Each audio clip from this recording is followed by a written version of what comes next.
Don't pick up the phone, you know he's only calling 'cause he's drunk and alone. Dude, don't let him in, no, I can't pick him out again. Free, don't be a friend, you know you're gonna wake up in his bed in the morning.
kalian baca.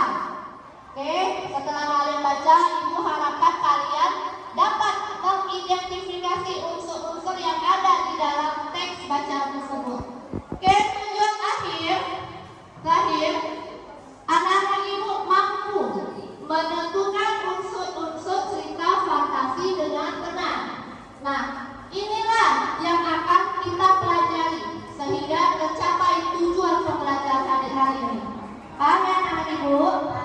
Oke, semoga materi hari ini tercapai tujuan yang kita inginkan bersama. Oke, sebelumnya Ibu akan bertanya, pernahkah anak Ibu membaca buku cerita fantasi? Seperti apa contohnya? Dongeng, novel, komik, ya, majalah, buku, pernah tidak? Nah, majalah Tom and Jerry, pernah ya? Oke. Apa perbedaan cerita fantasi dengan cerita fakta? Ayo, siapa yang bisa jawab?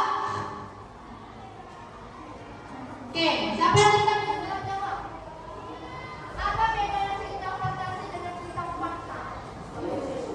Cerita fantasi adalah cerita yang dibuat dari imajinasi penulis, sedangkan cerita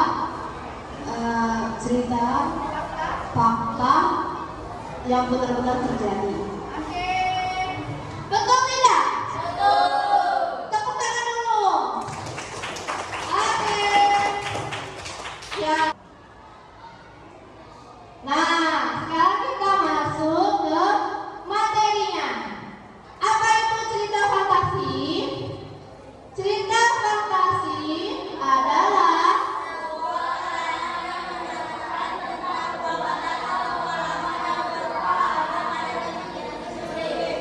oke. Nah, katanya nih cerita fantasi adalah sebuah karangan yang menerangkan tentang perbuatan atau pengalaman yang berupa angan-angan atau imajinasi penulis atau pengarang. Nah, itu yang disebut cerita fantasi. Cerita yang mengandung angan-angan, imajinasi, mengarang cerita, mengarang indah. Pernah tidak kalian membuat karangan? Iya, sebaiknya membuat karangan itu berdasarkan imajinasi kita tanpa mencela teman, tanpa menjatuhkan teman. Ingat, cerita narasi berbeda dengan cerita yang dibuat-buat secara lisan. Oke, seperti berbohong. Itu cerita fantasi tidak? Boleh dikatakan cerita fantasi, tapi tidak sesuai, melanggar kode etik, melanggar kesopanan. Jadi buatlah cerita fantasi sesopan-sopannya, sebagus-bagusnya kalimatnya, tanpa menjatuhkan orang lain. Paham? Oke. Nah, unsur-unsur intrinsik cerita fantasi. Nah, ini yang akan kita bahas. Ada berapa nak? Sebutkan.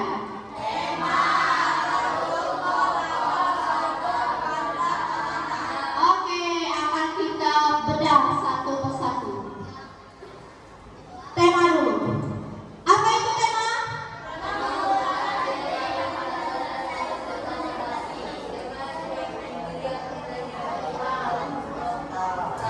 Iya, dalam menentukan tema, langkah pertama yang kita lakukan adalah menentukan tema atau judulnya. Contoh misal, kamu membuat cerita tentang liburan di luar angkasa. Itu berlebihan kan? Menghayal kan? Kan kita lagi buat cerita fantasi, ya kan? Jadi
Ya, tadi kan sudah dijelaskan tuh, Ibu sudah menjelaskan alur maju. Yang Ibu tanyakan, alur mundur itu bagaimana? Ayo, siapa yang bisa jawab? Tadi kan alur maju menceritakan yang akan datang. Oke, siapa namanya? Apa alur? Alur mundur adalah alur yang kembali ke masa lalu. Iya. Alur mundur adalah jalan cerita yang mengulas masa lalu. Kilas balik. Contohnya, aku kemarin 2 minggu yang lalu ketemu si siapa namanya ya? Anggap kita si Budi. Dia pakai baju Cinderella. 2 minggu yang lalu aku ketemu dia, lucu sekali. Nah, jadi seperti itu. Alur mundur menceritakan kilas yang sudah terjadi. Paham? Oke, kita lanjut. Tokoh. Ceritakan sampai tanda titik. Ayo.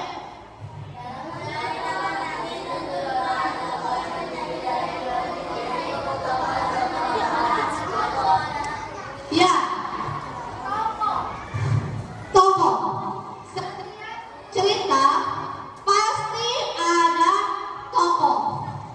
Tidak ada yang namanya tokoh. Tokoh itu boleh berupa binatang, misalnya si kancil dan buaya. Boleh menyerupai manusia. Aku atau dia atau mereka, ya. Nah, yang dimaksud tokoh utama, nih. Tokoh utama, tokoh pelaku cerita yang ada akan menjadi pelaku utama tanpa terlibat langsung dalam konflik. Sedangkan tokoh tambahan, tokoh yang diungkapkan. Oke, tokoh utama. Kalian pernah nonton sinetron atau film bioskop? Ada pemeran utamanya. Dari awal sampai akhir dia ulang yang muncul, sering muncul, itu tokoh utama. Sedangkan tokoh tambahan itu tokoh pendamping, tokoh hiburan, tokoh yang cuma sekali lewat. Misalnya pembantu rumah tangga, kan tidak terus-terusan ada kan di syutingnya kan, di dalam ceritanya. Nah, seperti contoh cerita pahlawan. Pahlawan cuma ada satu kan? Pahlawan cuma ada satu. Itulah yang namanya tokoh utama. Nanti ada penjahatnya. Penjahatnya ada 5, ada 10. Ya itu yang namanya tokoh tambahan. Paham? Oke, latar. Ayo.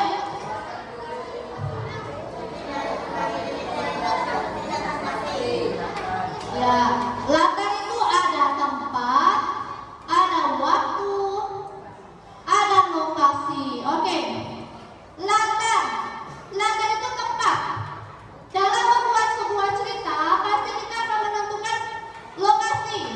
Tempatnya di mana? Contoh nih. Cerita si kancil dan buaya, itu latarnya di mana? Di hutan. Lalu cerita Cinderella, itu di mana latarnya? Di istana. Nah, itu latar tempat. Kalau latar waktu, Cinderella jam berapa? Jam 12 malam kan kejadian sepatunya hilang. Nah, itu waktu. Pukul.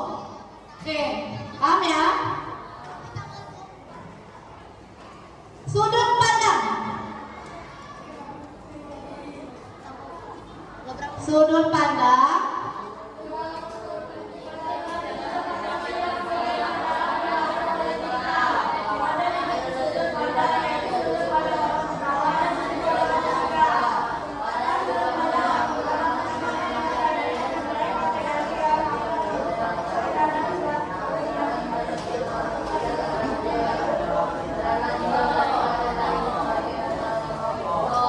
Oke, sudut pandang ada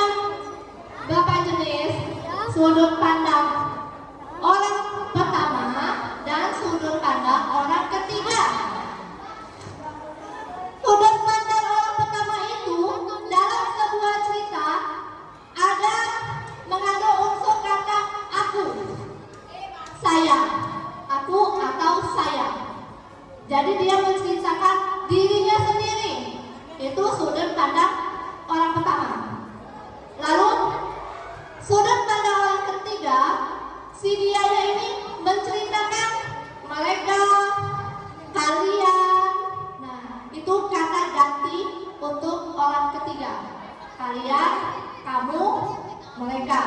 Tapi kalau sudut orang pertama, pandangan orang pertama, sudut pandang orang pertama, yaitu aku atau saya. Pernah tidak kalian membaca cerita yang ada kata aku? Ada kan? Lalu ada lagi kalian baca yang kata-katanya itu ada kalian, mereka. Ada kan? Nah, itulah namanya sudut pandang. Oke, yang terakhir, amanat. Apa itu amanat?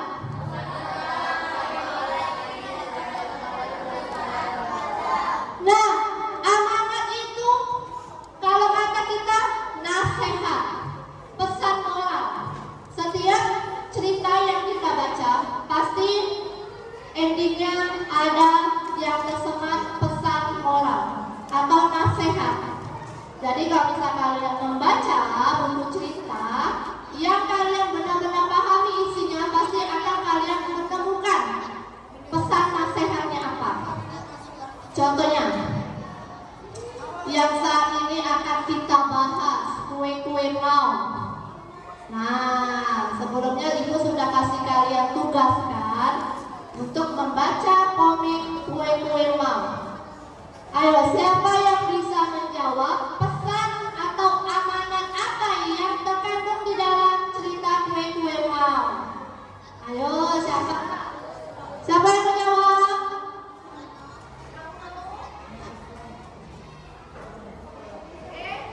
Ayo. Kalau betul jawabannya ibu kasih komen. Ayo. Nasihat apa yang terkandung dalam cerita kue-kue mau? Jangan meremehkan orang lain dan jangan pantang menyerah. Betul? Tepuk tangan sekali lagi. Oke, jadi itulah sebuah cerita pasti ada pesan nasihatnya. Supaya semangat kita ice breaking ya. Kita ice breaking, tepuk semangat.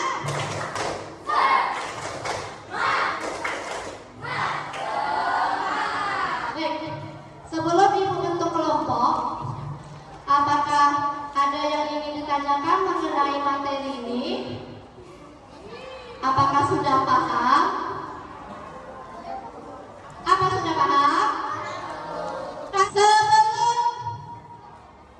berlanjut masuk ke tugas kelompoknya, ibu akan menyebutkan instruksi atau step by step yang akan kalian lakukan. Pertama, kerjanya harus tertib, kerja kelompok, diskusi, tidak ada yang vakum, tidak ada yang pasif. Semua anggota kelompok menuangkan idenya. Oke, yang kedua, pada lembar tugasnya